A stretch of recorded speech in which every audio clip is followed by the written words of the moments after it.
Hey guys, it's Down with the Peasants. What's going on? So yesterday my audio cut out on the video I uploaded, so I wanted to kind of just make a part 2 and finish off where I wanted to.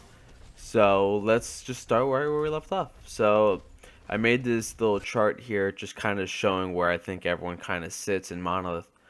This is obviously all personal opinion and just from previous experience from, past 3 days of just gameplay. I've played probably about 10 games since about then, maybe more. Maybe 10, I would say 10. So the biggest issue right now with the players is that off lane is so deadly and so boring at the same time. The best team composition I think right now would probably be a Twin Blast, Muriel in the off lane.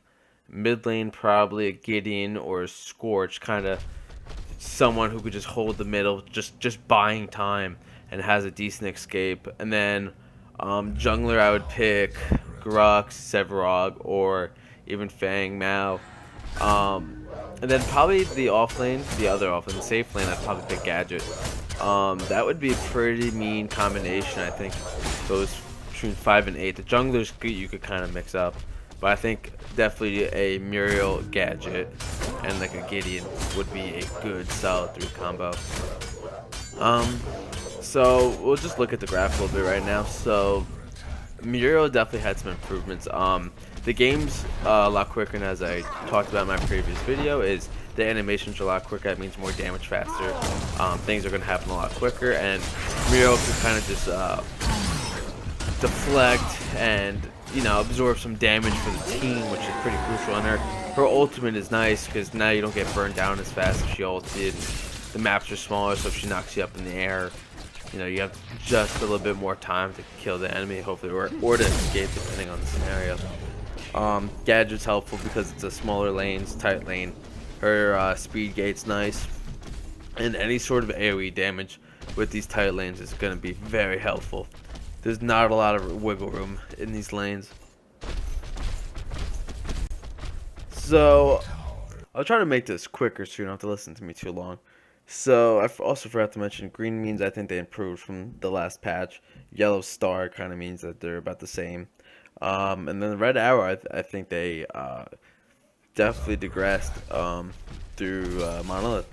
So that's where I was. So the tier 2 casters are weird. No one really plays them. If anything, everyone plays a Howitzer, who nobody played in pre-alpha, early beta. Not pre-alpha, sorry. Alpha. It was weird. So now Howitzer is a solid player just because his ultimate takes up literally a whole lane within that circle. So he definitely is crucial in a group fight. I don't think I've played with an Iggy yet. Have yet to play with the Fae. Just reading the patch notes, I think that they'll probably be about the same from the previous patch. I could see Iggy being better for mid lane pushes, just kind of holding the lane. He can't push. He can hold it 2-on-1 just with his turret. Faye would probably be better for the safe lane. I would probably use Faye if I wanted to replace Gadget. Faye's weird because he's a very stun lock type character, and he doesn't do a crazy amount of damage. So if you want to succeed with Faye in this match, Frey, you definitely need a jungler's help to kind of just gank and attack. So who do I think got worse? So like I previously said, Decker, I think a little bit worse. She just doesn't feel as crucial in like a group fight. Her ultimate doesn't feel like it's like a death blow.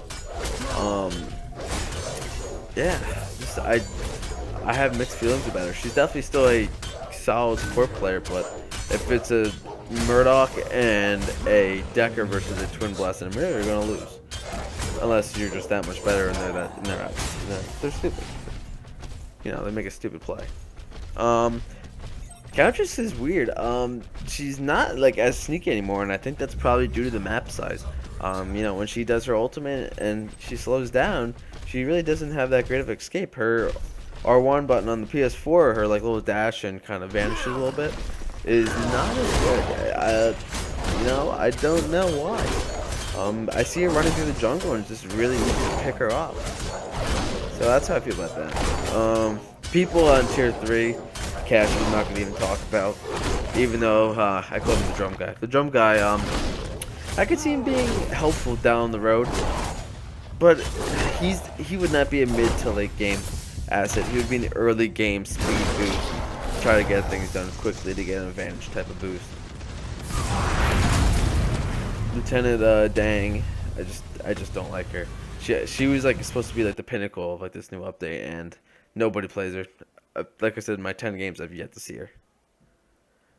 Some of junglers.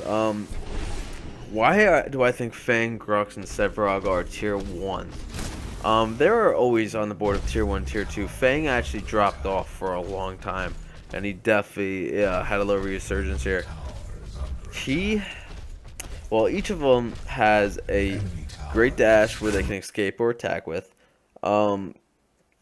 They all can put out massive amount of damage. I think Sevarog's a little OP right now. He'll probably get nerfed for the next update. Red Wish was like at the end of December is coming out. Grux is so good because his AoE cleave gets a wide range and it's decently long still. And like I keep saying, the lanes are so tight, you really can't avoid it. So the reason why I like the tier 1 casters, junglers, fighters, and rangers is they have some sort of escape where, you know, the tier 2 guys really don't. And the tier 3 guys are just like, what are you going to do with them? So that's... escapes are a big factor. Like, Murdoch has a hard time, and Grim have a hard time of getting back to their tower to safety. Just because if you push out halfway to the lane and someone ganks you from behind and, you know, you're damaged, you know, you're kind of iffy, your knockback isn't really going to do that much, and your shield isn't really going to do much either for Grim. So it's just wacky. I mean,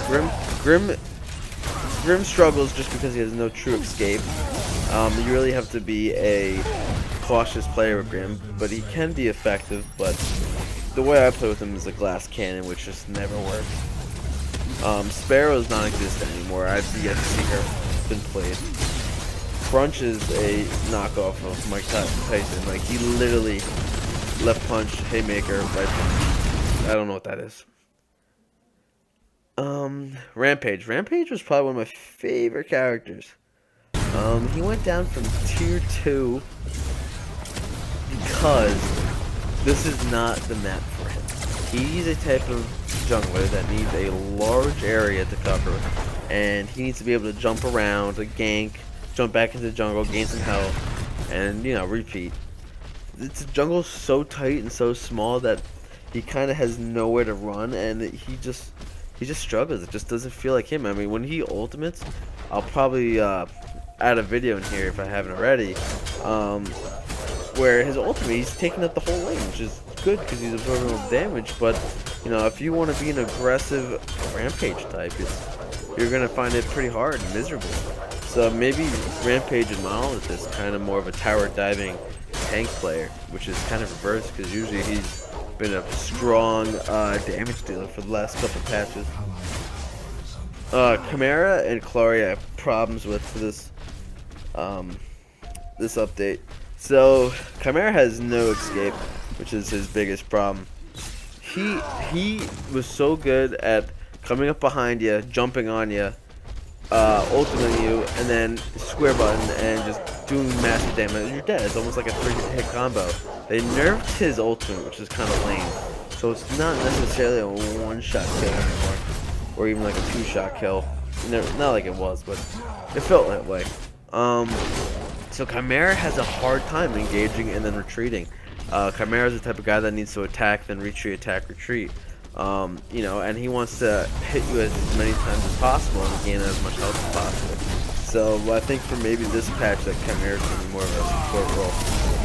Play like kind of tankish. I don't know though. Maybe I'm just bad with Chimera, and I've only played with bad Chimeras, but that's what I've noticed. He has a hard time engaging and disengaging. And then Kalari's weird. So Kalari was so good at trolling the other team. I mean, he would go invisible. You know, you'd be like, where'd he go if you don't have any wards? And he'd reappear and he'd ultimate you, or he'd throw your dagger and you're dead. You can't really do that anymore.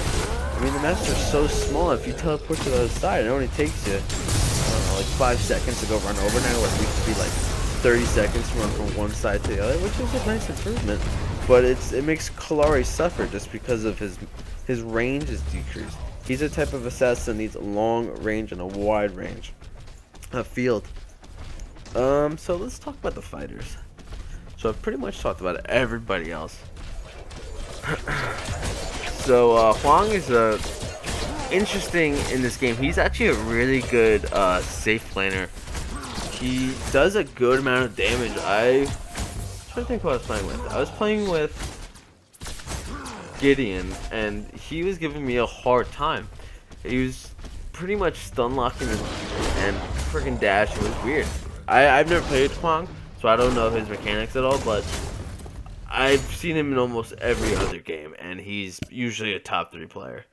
Now, could that be kudos to the player? Of course, just like any character you play with, but definitely something to keep an eye on. So for that reason of popularity, I'll give him a tier 1. Steel Richter and Greystone are kind of weird. I don't see them being a crazy damage dealer in this patch. Richter has no escape, which is a minus. Steel is usually just a big drop of absorbing damage, and Greystone should be the damage dealer out of the 3, but they kind of force him to be a tank with his abilities. I mean, he has a Divine Storm from World of Warcraft that does no damage. He has the jump that does no damage, and then he has armor resistance, like Danks. Like that's what Greystone wants. He is a great tank though. I have a hard time doing like significant damage with him. I mean, he throws pillows at me, but you know, it takes me some time to kill him. Where he could have a teammate come over and finish you off if you're not paying attention. So, you know, be worried. If I had to pick out of the 3 of the tier 2 fighters, I would probably stick with Steel still, just because Steel kind of is so versatile, where he could kind of defend you, he could kind of knock you up in the air, and he has his AoE ultimate. For that reason, I give Steel kind of the edge over the 3. So yeah, that's about it. What else can improve in the game? I've talked about it already. It's just different, you know, make the game different. Fix the average length of the game time. No one wants to spend 45 minutes plus for a game. I think they should average at least 30 minutes a game. Maybe the quicker games are around 18 to 22 minutes. That'd be nice. Now, if I could play 5 games in 2 hours, that'd be awesome. Maybe more if it's 18-minute games. Make gold easier to obtain, so a support player could obtain gold just as easy as a attacker.